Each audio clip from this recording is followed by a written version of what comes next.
कहानी है रामपुर गांव की, जहां के मर्द महिलाओं को हमेशा नीचा दिखाने की कोशिश में रहते। अरे अभी तक खाना नहीं आया, क्या मुझे एक और शादी करने की जरूरत है? नहीं जी नहीं, ऐसा मत करना, वरना मैं कहाँ जाऊंगी। खाना लेकर मैं अभी आई जी। गांव की पंचायत में भी फैसले हमेशा औरतों के खिलाफ ही रहते। मैं जो फैसला सुनाता हूँ वो भगवान की आज्ञा होती है। इस लड़के ने अपने मन से शादी करके अच्छा नहीं किया। लड़के को घर भेज दो और इसकी शादी इसकी जाति की किसी लड़के से करवा दो, लेकिन ये लड़की, इसे तो गांव के बाहर निकाल दो। नहीं नहीं जमींदार साहब, ये क्या बोल रहे हैं? ऐसा नहीं हो सकता। मेरी बेटी मासूम है, इसे अच्छे बुरे की समझ नहीं है। अरे कहाँ जाएगी ये बेचारी? कहाँ जाएगी? इतनी चिंता है तो पूरे परिवार का गांव निकाला कर देते हैं। बेचारे पूरे बसे बसाए परिवार को गांव छोड़ना पड़ता है। चाहे जो हो, अगर बेटियों को कंट्रोल नहीं कर सकते तो गांव में रहने का कोई मतलब नहीं है। यहाँ औरतों को दब कर रहना होगा। कोई भी अपने हिसाब से कुछ नहीं कर सकता, सब ईश्वर की मर्जी से ही होगा। तभी गांव का एक आदमी दौड़ा दौड़ा आता है। सरपंच साहब, जमींदार साहब, वो कालिया है ना, उसकी बेटी पढ़ने के लिए शहर जा रही है। अच्छा, ये कब हो गया? और कालिया की हिम्मत कैसे हो गई ऐसा करने की? लेकर आओ उसे और उसकी बेटी को। बस फिर क्या था, हाजिर हो जाते हैं कालिया और उसकी बेटी सरपंच के सामने। अरे कालिया, ये क्या सुनने में आ रहा है? बेटी को इंजीनियर बना रहा है तू? और ये बता, गांव में तो स्कूल नहीं है, फिर कहां से इतनी क्लास पास कर गई तेरी बेटी? राधा, जो कि कालिया की बेटी है, उसे लगता है कि सरपंच उसकी तारीफ कर रहे हैं। सरपंच जी, मैंने ऑनलाइन पढ़ाई की है, डिस्टेंस लर्निंग से। सभी में मैंने अच्छे नंबर पाए हैं, जिसे देखते हुए शहर की इंजीनियरिंग कॉलेज में मुझे स्कॉलरशिप मिली है। वाह जी वाह, क्या होती है ये? पहले तो ये बताओ, फिर आगे की बात करते हैं। पूरा गांव राधा की बात सुन रहा था और राधा बोलती जा रही थी। तो ऐसे मैं फ्री में एक अच्छी शिक्षा लेकर गांव में जो कुछ परेशानियां हैं, जैसे बिजली, पानी और इंटरनेट जैसी समस्याओं के लिए काम करूंगी। मैं गांव को शहर से जोड़ने के लिए पुल का निर्माण करवाने का प्रस्ताव रखूंगी। मुझे पूरी उम्मीद है कि जल्द ही हमारा गांव भी तरक्की की राह पर चल पड़ेगा। राधा की बात सुनकर सारे गांव वाले ताली बजाने लगते हैं। सरपंच को समझ नहीं आता कि वो क्या करे। चुप रह नादान लड़की, गांव के खिलाफ जाने के लिए तुझे गांव से बेदखल कर दिया जाएगा, वो भी पूरे परिवार के साथ। और हाँ, अगर ठीक से गांव में रहना चाहती है तो ये पढ़ाई लिखाई छोड़ दे। हम तेरे लिए गांव का कोई होनहार लड़का देखेंगे। तभी गांव का एक आदमी बोल पड़ता है। अरे नहीं नहीं सरपंच जी, राधा बिटिया जो बता रही है, अगर वैसा हो जाए तो हम लोगों को पैसा कमाने के लिए बाहर नहीं जाना पड़ेगा। हाँ जी, और ना ही कोसों दूर पानी के लिए भटकना पड़ेगा। हमारे बच्चे भी अच्छी पढ़ाई कर सकेंगे और आगे बढ़ेंगे, ना कि हमारी तरह खेती करते बैठेंगे। क्यों गांव वालों, राधा बिटिया का साथ देना चाहिए ना। सरपंच देखता है कि गांव राधा के साथ है तो वो चुप हो जाता है। वो घर आकर अपने सलाहकार से बात करता है, जो बहुत ही चालाक किस्म का इंसान होता है। अरे सरपंच साहब, आपको बहुत ही होशियारी से काम लेना पड़ेगा। एक बार गांव तरक्की कर गया, यहाँ के बालक पढ़ लिए तो कोई ना पूछेगा आपको। और फिर ये जो बेटा और बेटी है ना आपके, इनको भी आम लोगों की तरह ही जीवन जीना होगा। हाँ, लेकिन करे तो क्या करे? वो ना आप मुझ पर छोड़ दीजिए, बस मैं जैसा बोलूं करते जाइए। अगले रोज सुबह जब गांव वाले सोकर उठते हैं तो राधा के घर के बाहर और साथ ही वो लोग जिन्होंने राधा का सपोर्ट किया था, उनके घर के आगे लाल रंग से कल आऊंगी लिखा होता है।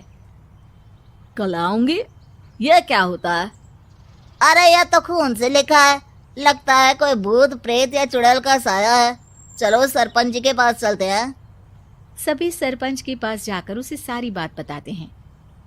अरे ये तो बड़ी मुश्किल की बात है। चलो मैं एक बाबा को जानता हूँ, उन्हें बुला लेता हूँ। सरपंच बाबा को लेकर गांव के घर के बाहर जाता है। ओहो, तो ये वो चुड़ैल है जो उन लोगों को निशाना बनाते हैं जो गांव को बदलने का सपना देखते हैं। वो गांव को ऐसे ही संपन्न देखना चाहती है, वो नहीं चाहती कि कोई बाहरी यहाँ का कायाकल्प करे। क्या तुम लोगों में से किसी ने गांव को बदलने की सोच रखी है? तभी राधा की माँ रोते रोते आती है। मेरी राधा घर से गायब हो गई है। अरे कोई तो बचाओ, मेरी बच्ची कहाँ गई?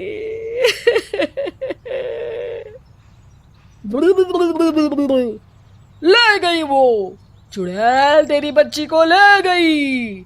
अब वो उसे श्रापित करके छोड़ेगी, उस पर चुड़ैल का साया हो जाएगा। तभी बुरी सी हालत में राधा भी वहां आ जाती है। उसके बाल चुड़ैल की तरह फैले होते हैं और कपड़ों में खून लगा होता है। सभी राधा को देखकर डर जाते हैं। माँ, पता नहीं मुझे कौन उठा कर ले गया था।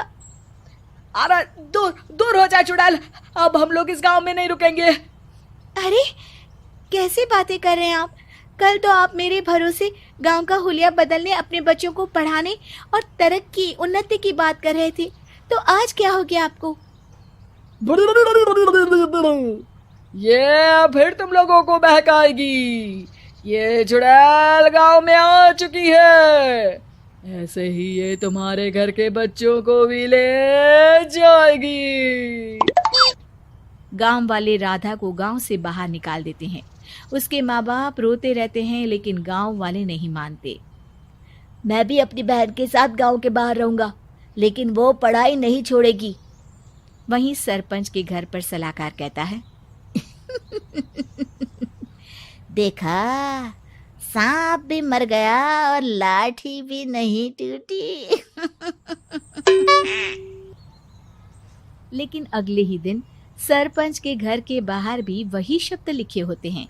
और फिर सरपंच की बीवी कहती है, हमारी बेटी को किसी ने अगवा कर लिया है। तभी राधा का भाई वहां आ जाता है। अरे गांव वालों, मैंने सरपंच जी की बेटी को देखा था। वो चुड़ैल उसे उठाकर ले जा रही थी। अरे क्या मजाक कर रहे हो?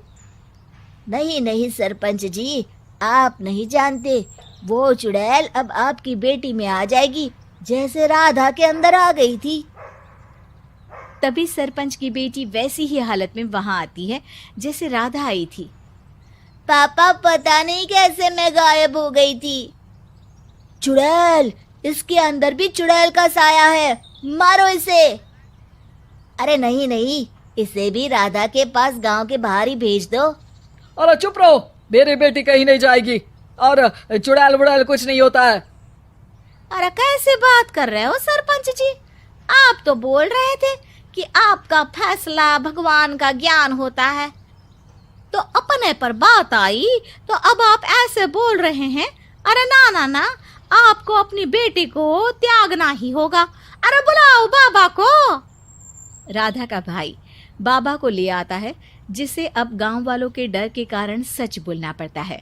मैं कोई बाबा नहीं हूँ, मैं तो मोची था। ये सलाहकार महोदय ने मुझे कहा था एक्टिंग करने को। अब वो मुझे पैसे देने वाले हैं। अब मुझे माफ कर दो। गलती हो गई, मुझे माफ कर दो। तभी वहां राधा आ जाती है। देखा सरपंच जी, जब गांव के बच्चे साक्षर होंगे तो आप जैसे लोगों की चालाकी नहीं चलेगी।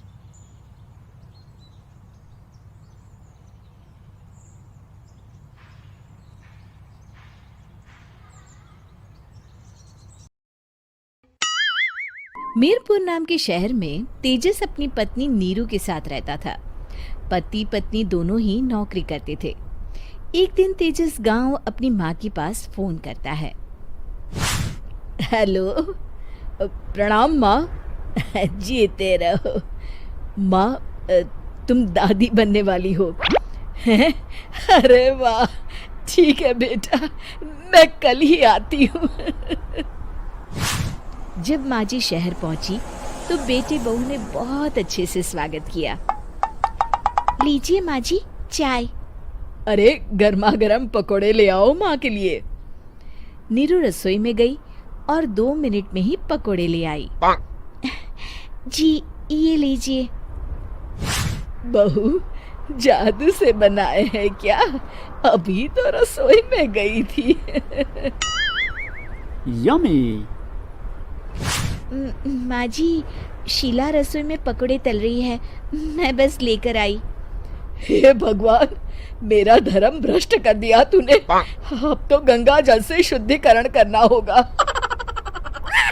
दूसरे दिन, माँ जी मैंने नाश्ता बना दिया है, ऑफिस जा रही हूँ। पर अभी तो घर का सारा काम पड़ा है। शीला आती ही होगी, झाड़ू पोछा बर्तन कपड़े वो सब कर लेगी। हमारे जमाने में घर का सारा काम हम ही करते थे। जी माँ जी, आप बहुत होशियार हैं, मैं घर ऑफिस दोनों नहीं संभाल पाती।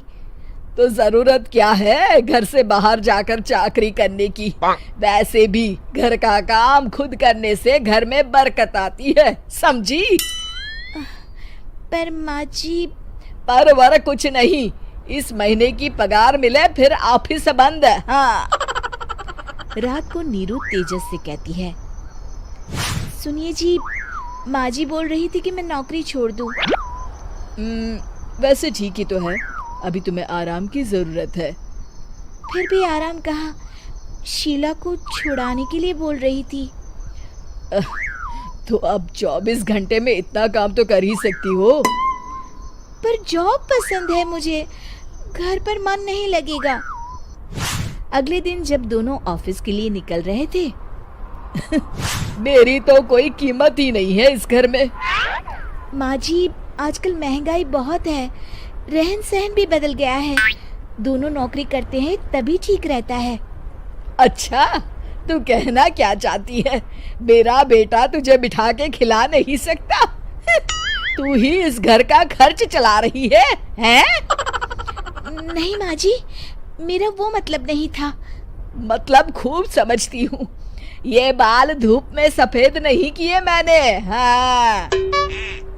अब तो ये रोज का काम हो गया था। तेजस भी रोज की झिकझिक से परेशान हो गया था। एक दिन उसने कहा, नीरू, वैसे भी तुम्हें मैटरनिटी लीव मिलने वाली है, तो अभी से ही छुट्टी ले लो। पर क्या, मेरी सैलरी अच्छी खासी है। आखिर नीरू ने रिजाइन कर दिया।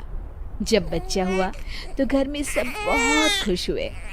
कुछ दिनों बाद तेजस फाइल देख रहा था।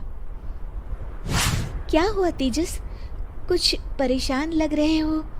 अब हाँ, वो हमारी जितनी सेविंग्स थी वो तो हॉस्पिटल में और छठी के फंक्शन में खत्म हो गई है नीरू।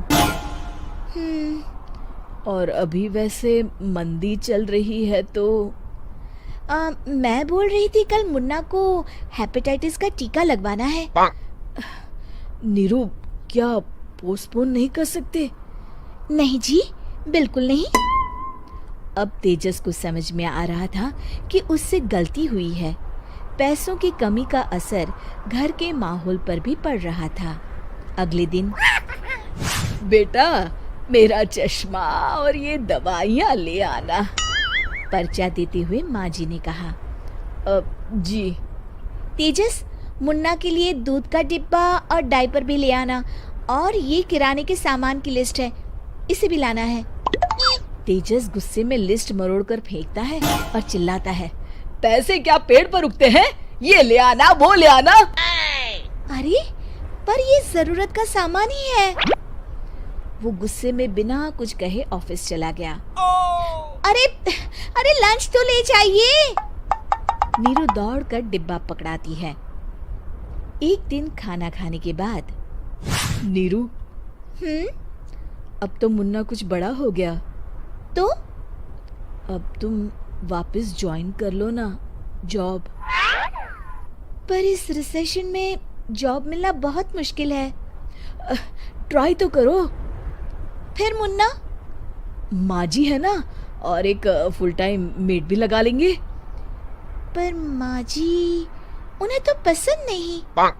तभी माँ जी वहाँ आ जाती है और प्यार से नीरू के सर पर हाथ फेरते हुए बोलती है, अब मेरी समझ में आ गया बहू, पहले के और अब के समय में अंतर है। तुम काम शुरू करो, मुन्ना की जिम्मेदारी मेरी। मेरी प्यारी माँ जी।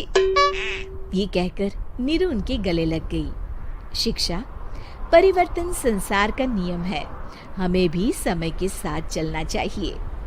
उम्मीद है कि आपको हमारी ये कहानी पसंद आई होगी। कृपया हमारे चैनल को सब्सक्राइब करें और सभी अपडेट्स के लिए बेल आइकन जरूर क्लिक करें। और हाँ, वीडियो लाइक और शेयर करना मत भूलिएगा। Bye bye.